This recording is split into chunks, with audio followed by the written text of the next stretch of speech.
Bismillah Ustaz, saya telah terkena penyakit waswas selama 3 tahun lebih, entah waswas dalam taharah maupun salat. Bagaimanakah cara menyembuhkannya? Karena saya sudah ikhtiar untuk mengabaikan dan membaca Al-Quran, namun tak kunjung hilang. Apakah mesti pindah ke ruqyah? Syukran. Baik, waalaikumsalam warahmatullahi wabarakatuh. Tentunya kita bermohon kepada Allah dengan mengirimkan doa dan saling mendoakan. Semoga Allah Subhanahu wa Ta'ala senantiasa menganugerahkan rahmat, ketentraman, kedamaian, dan keberkahan baik kepada Anda yang bertanya, pun demikian kepada kita semua yang menyimak dan belajar dari pertanyaan yang dimaksudkan. Dan semoga Allah Subhanahu wa Ta'ala memberikan ketentraman kepada jiwa dan menghilangkan segala jenis was-was yang dibisikkan oleh setan atau para setan yang terkutuk. Baik, setan seperti pernah kita kaji juga dalam beberapa kesempatan, khususnya saat kajian Mira ya. Ada beberapa turunan pembahasan saat masuk kepada pembahasan rukun yang kedua tentang iman kepada malaikat. Lawannya kita bahas bagaimana mempelajari tentang tindak tanduk setan, karakteristik setan. Karena menariknya malaikat disebutkan 88 kali dalam Al-Quran, berbagai karakternya, kemudian juga support kebaikannya, bagaimana kita meneladaninya sampai mendekati karakteristik-karakteristik dan kemuliaan yang melekat pada malaikat itu. Sebaliknya, setan juga disebutkan sebanyak 88 kali dalam Al-Quran, gabungan antara singular dengan bentuk jamaknya. Di sini teman-teman sekalian, ada yang menarik bahwa dari karakteristik setan yang sering ditampilkan dalam menggoda kita, memberikan was-was dalam kehidupan, alladzi yuwaswisu fi sudurin nas, ada 9 jenis setan yang dipopulerkan oleh para ulama. Dan terkait dengan pertanyaan Anda ini, ada yang dikenal dengan nama walhan. Sering juga dikenal dengan setan pembisik atau pemberi was-was dalam wudhu khususnya, atau segala yang bergantung kepada air, sehingga dia memberikan bisikan-bisikan yang berpotensi bagi para manusia menghambur-hamburkan atau boros dalam menggunakan air. Dalam bahasa Arabnya itu tabdzir, orangnya disebut dengan mubadzir. Karena itulah orang-orang yang mubadzir menggunakan sesuatu yang sia-sia atau banyak menggunakan sesuatu yang tidak bermanfaat, yaitu disebut dengan orang-orang mubadzir. Dan menariknya, Al-Quran menyifati orang-orang mubadzir ini dengan sifat teman karibnya setan atau dekat dengan setan. Innal mubadzirina kanu ikhwanas syayatin. Dan para mubadzir itu orang yang menyia-nyiakan sesuatu, itu disebut oleh Al-Quran adalah sebagai kawan-kawannya atau dekat dengan bisikan-bisikan setan atau memenuhi godaan-godaan setan.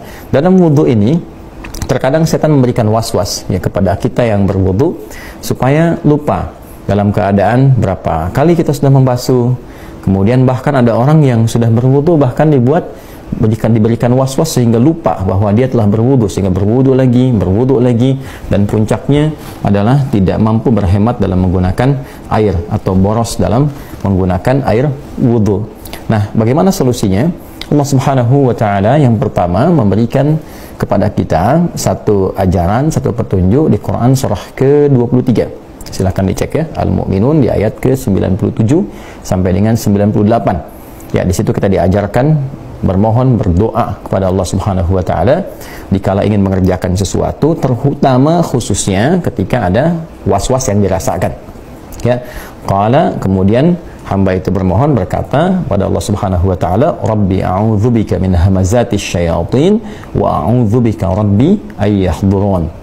Ya Allah, aku berlindung kepadamu, mohon lindungi aku ya Allah, kan, dari berbagai keburukan yang ditimbulkan oleh setan, dan aku bermohon perlindungan kepadamu ya Allah, ya, supaya mereka tidak hadir di sekitaranku. Aku mohon perlindunganmu ya Allah dari kehadiran mereka yang ingin memberikan was-was. Jadi yang pertama adabnya adalah berlindung dulu kepada Allah dengan segenap keyakinan. Jadi kalau berlindung tuh jangan cuma dibaca di lisan, ya, tapi dikuatkan dengan iman kita, difokuskan dengan pikiran kita, sehingga apa yang dimohonkan kepada Allah Subhanahu wa Ta'ala itu terasa dalam jiwa. Nah, bedanya apa? Bedanya orang yang bermohon kepada Allah dengan segenap jiwanya itu akan memiliki getaran dalam kalbunya. Getaran inilah yang menggerakkan kepada bagian tubuh kita untuk merasakan kehusyuan, sehingga dari situ timbul motivasi. Ya, motivasi kuat untuk mempertahankan kebaikan dan juga pada saat yang bersamaan mencegah berbagai keburukan, termasuk melawan bisikan-bisikan setan. Itu yang pertama. Yang kedua, tentunya kita menghadirkan satu semangat keyakinan yang utuh terhadap sesuatu yang telah dikerjakan. Kaidah usul fikihnya berbunyi al-yaqinu la yuzalu bisyak. Jadi kalau sedang misalnya sudah berwudu, selesai wudu, kemudian ada was-was tadi batal atau enggak, ambil yang paling yakin dan putuskan pada saat itu. Ya, begitu Anda meyakini wudu, ya, saya masih suci, sudah tepikan berbagai macam hal-hal yang kira-kira bisa merusak keyakinan Anda, kecuali kalau ada bukti-bukti yang menunjukkan bahwa wudunya batal misalnya, maka silahkan diulang kembali. Dan yang ketiga, mempelajari tentang makna, ya, apa yang dikerjakan. Jadi dari mulai wudu, apalagi tadi disebutkan sholat juga, maka diisyaratkan dalam beberapa ayat dalam Al-Quran, juga tentunya bimbingan dari Nabi SAW, supaya kita mempelajari, ya, baik dari bacaan-bacaan ataupun juga gerakan-gerakan, kaifiyat, tata cara wudu ataupun sholat.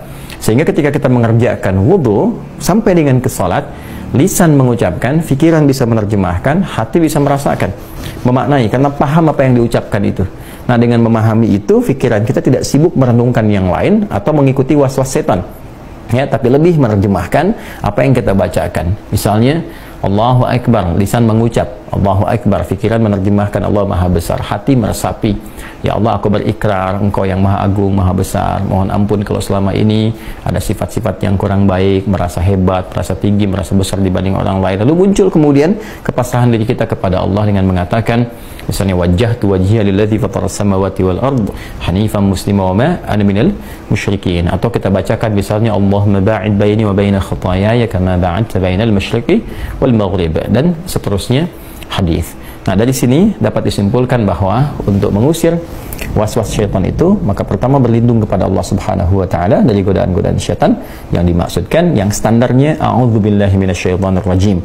Atau kita bisa gunakan yang di surah Al-Mu'minun tadi, ayat 97 sampai 98. Rabbi inni atau Rabbi a'udzubika min hamazatis syayatin wa a'udzubika Rabbi ayyahdurun. Atau kita bisa bacakan misalnya surah-surah tentang perlindungan, bisa bacakan Al-Falaq, bisa bacakan An-Nas misalnya, dan spesifik di An-Nas itu kan ada ayat yang memohon perlindungan kepada Allah dari was-was syaitan secara langsung, alladzi yuwaswisu fi sudurin nas minal jinnati wan nas.